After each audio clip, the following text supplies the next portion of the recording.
Hello everyone, and welcome to part 2 of learning C#.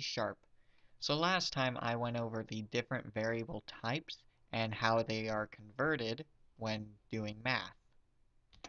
Now I would like to go over how to manipulate variables, meaning doing stuff like addition, subtraction, multiplication, and all those other things.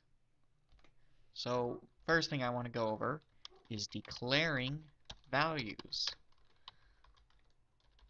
So the way you do a variable declaration is you choose the type and then you name it.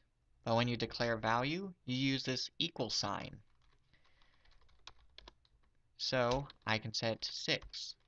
I can set it to whatever number I want as long as the value is the same as its type.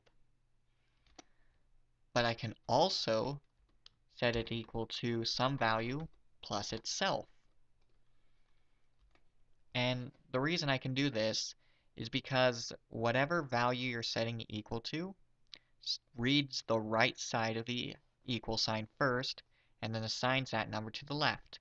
So this is 4 plus whole number, which is 6, so the solution should be 10. And if I were to look for it here, let's just have console.writeLine, and it's 10. Another thing I can also do is say plus plus or minus minus. And what plus plus does is add 1 to the value. What minus minus does is subtract 1 from the value. Another way of saying that would be like plus equals 1.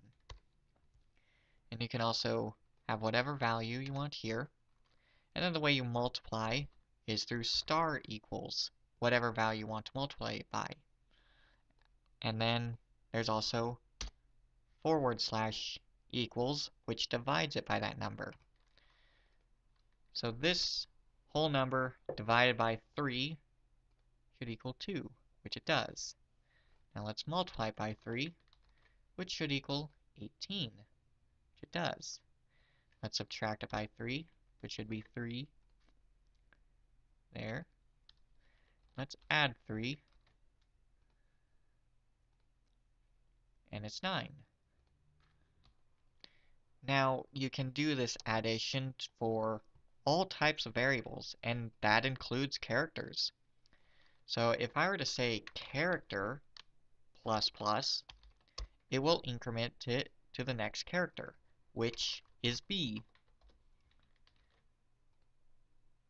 Yes. However, you can't change character through plus plus or minus minus at all times.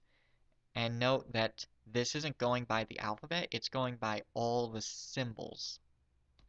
And symbols go by something very different from characters. Like if I were to set it to the character of 1, and then decrement character, see what I get. 0. What if I do it with 0? I get slash, because that is one character before the number 0. And it's not counting like you would expect integers to do. It's basically going by its own rules, which is on a different counting or system to number which character is what. And in case you're wondering when you would want to use this character thing, the one time I've seen it used is in Legend of Zelda Ocarina of Time, where there is a person running through Hyrule Field, and you can race him, and what it does is, when you catch up to him, it subtracts one character value from the seconds place, so he can claim that his time was always 1 second faster than your time. And that was just a mini game in order to test your ability to run from Gerudo Valley to the Lost Woods. And then another thing that's important to know when you're modifying a variable, let's say I want whole number to equal itself plus floating.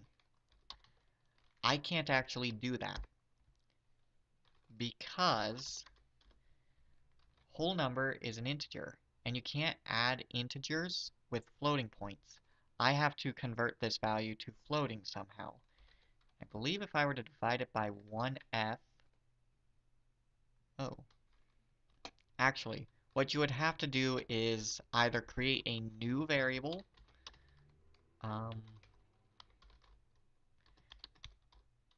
that is the correct type. So if I were to do solution and make it a float, it would be able to add those two together. So just a quick review. When you're declaring, you have to use equal sign. And it says, well, this is whatever math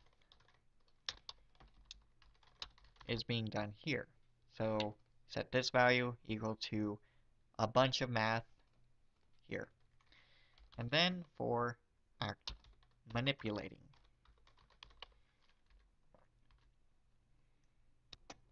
when you do this, there are a few things you need to do. Star equals is multiply. Divide equals is division. Plus equals is addition. Minus equals is subtraction. And plus plus is minus equal, or plus equals 1. Minus minus is minus equals 1. There's one thing that I haven't gone over yet, and that is modulus, which is this thing. And what this does is calculate remainder of a divided by b. So if I wanted to, oh, okay. So if I wanted to find the remainder of, let's say, 6% 2, this should be 0. So remainder of 0. And 6% 4 should be 1. Oh, 2, right. And what remainder does is just figure out if a number is divisible by another or something like that. Another thing to note, when you're doing declaration, types must remain the same.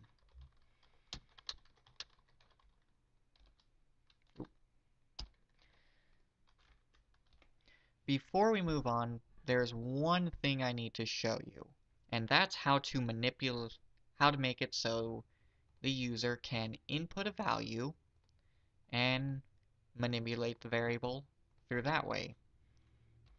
And what we're going to do is take our variable that we want to be read.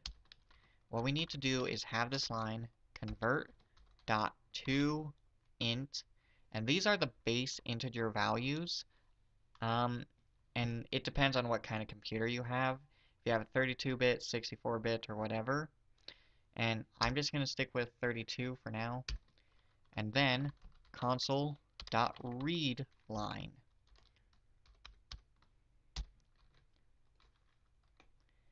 And now, if I were to click play, and I type in some number, it will print out in this console.write line. And this is going to be extremely important when we go create our programs, because this provides us some user input that we can work with in order to create interesting results. So that wraps it up for this video. Thank you for watching, and I hope to see you in the next one where we go over if statements and other conditional statements, and delve further into variable manipulation. We will also be creating our first program after that. So, learning conditional statements, and then sometime we'll create a program that asks for user input, and then gives us some sort of output based on what the user typed. So, until next time, goodbye.